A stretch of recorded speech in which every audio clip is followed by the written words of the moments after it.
If you think you've heard crazy prison stories before, trust me, you haven't heard this one. So before we start, hit that subscribe button, because what you're about to hear will make you question how far one man will go for freedom. The night was wet and heavy with the sound of sirens cutting through the air. Floodlights tore through the darkness around Greenfield State Penitentiary, a high-security prison buried deep in rural Pennsylvania. Officers were shouting, dogs barking, radios crackling. Someone was missing. Cell Block D, inmate number 47261, Ethan Cole, had vanished. At first, guards thought it was a head count error. Ethan had been in solitary just 3 days ago, a model inmate who kept to himself. He wasn't violent, not the type to start fights or stir up trouble. But when they checked his cell, they found something that froze the entire unit. Behind a rusted vent cover, barely the size of a shoebox, was a narrow tunnel lined with plywood, concrete dust, and makeshift supports from bed frames. It went down, deep, twisting like a serpent beneath the prison floor. 15 years. That's how long he'd been digging.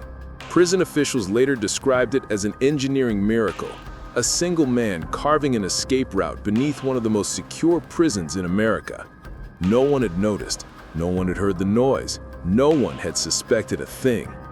Ethan Cole wasn't always a convict. Before the robbery gone wrong that put him behind bars, he was a contractor, a man who built homes for a living. Blueprints, structures, measurements. He understood how things held up, and more importantly, how they fell apart. 15 years earlier, when the judge sentenced him to life without parole, Ethan didn't flinch.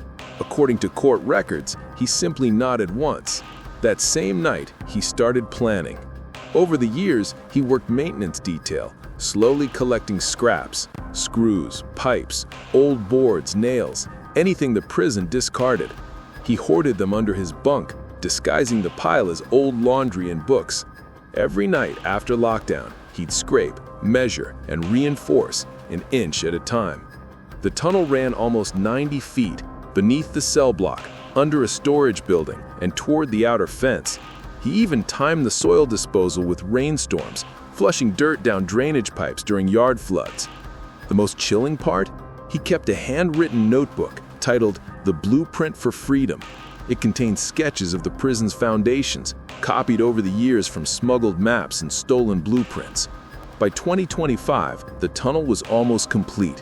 All that stood between Ethan and freedom was 6 feet of concrete and a chain-link fence. He waited for the right night, the one with thunder loud enough to mask the breaking point. That night had come. At 2:47 a.m., motion sensors tripped near the northern fence. Guards arrived seconds too late. They found the hole, the rope, and an empty jumpsuit. Ethan Cole, gone. News broke within hours. Reporters called it the Great Greenfield Escape. The FBI joined the manhunt. But just as the world began to admire his genius, detectives uncovered something strange. In Ethan's cell, under the mattress, was another notebook. It wasn't about the escape. It was a list, 23 names, inmates, guards, and one civilian, circled in red ink. And the last line, scribbled in all caps. Only one of them knows why. They called it the most brilliant escape since Alcatraz. But when the FBI opened Ethan Cole's notebook, the celebration turned to panic. 23 names, no explanations, no dates, just names. Some crossed out, others underlined. Among them, inmates who'd been released, a few who were dead, and several still inside Greenfield Penitentiary. But one name stood out, circled 3 times in dark red ink: Officer Daniel Hartman.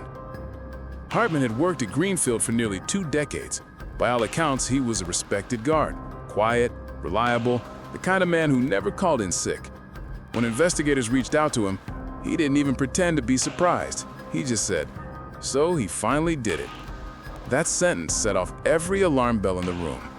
Hartman claimed he knew Ethan was planning something, but not the full extent of it. He said Ethan had approached him years ago, offering money in exchange for favors, extra tools from the workshop, late-night access to maintenance tunnels. Hartman swore he turned him down, but investigators weren't convinced. His financial records told a different story. Unexplained cash deposits, a new truck, a cabin purchased under his wife's name just 2 months before the escape. The FBI launched a joint task force with state police, spreading out across Pennsylvania, New York, and Ohio. Ethan Cole's face was everywhere: TV, billboards, news alerts. But what no one knew publicly was that Ethan had planned more than just his escape.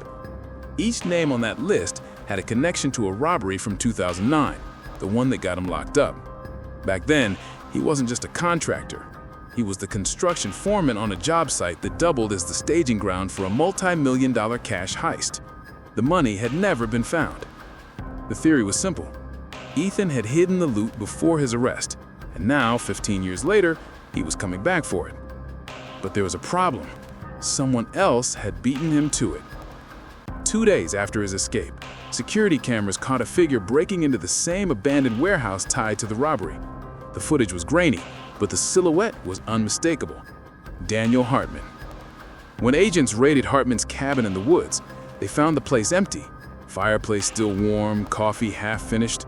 But in the basement, they discovered something chilling: a stack of prison blueprints with Ethan's handwriting all over them, and a map showing the escape tunnel. That meant only one thing: Hartman had known the entire time. Worse, the red circle around his name wasn't a warning. It was a target. As the manhunt intensified, police received a tip from a farmer 30 miles from Greenfield. A stranger matching Ethan's description had stolen food and a truck from his barn. He left behind a note on a scrap of cardboard: "He took everything from me. Now I'm taking it back." The FBI believed Ethan wasn't just running, he was hunting, and his first stop would be Hartman. By nightfall, roadblocks covered every highway, helicopters combed the skies, and agents moved toward the woods near Hartman's cabin.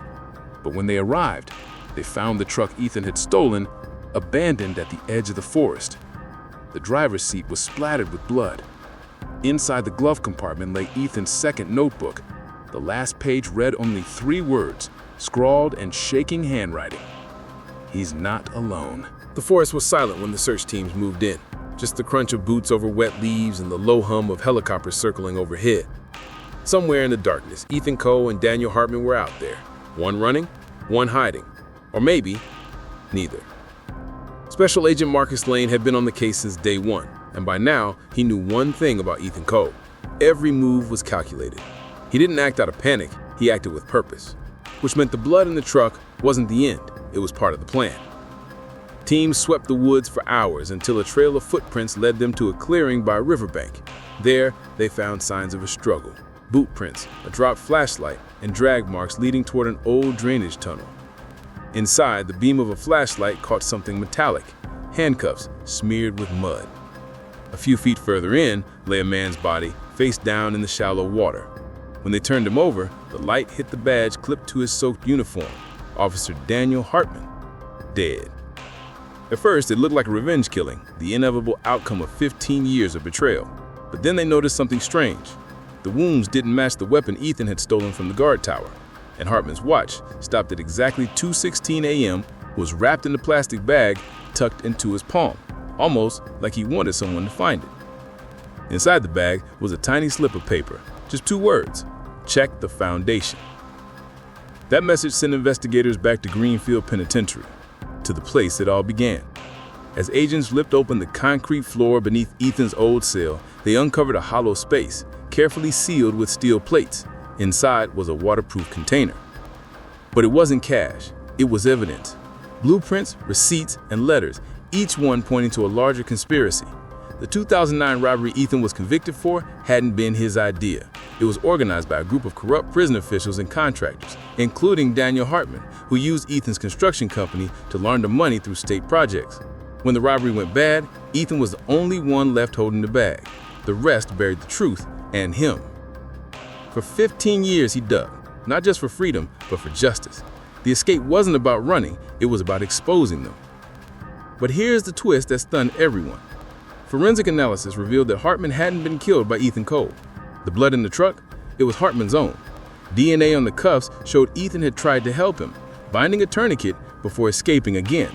And Hartman's final act, leaving that note, meant that he knew the truth had finally caught up with him. 2 weeks later, hikers found a campsite deep in the Allegheny forest. The fire was cold, but there was a note left pinned to a tree. You took my freedom. I took back my story. No body was ever found, no confirmed sightings. The FBI eventually closed the file, but Agent Lane never forgot the final piece, the one mistake that ruined it all. Not the tunnel, not the escape, not even Hartman's betrayal.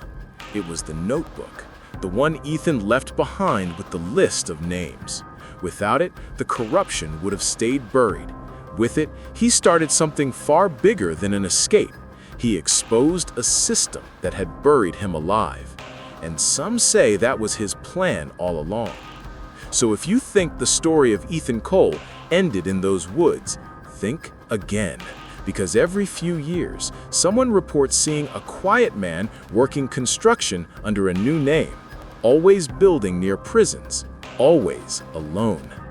And somewhere, deep beneath the concrete, another tunnel begins.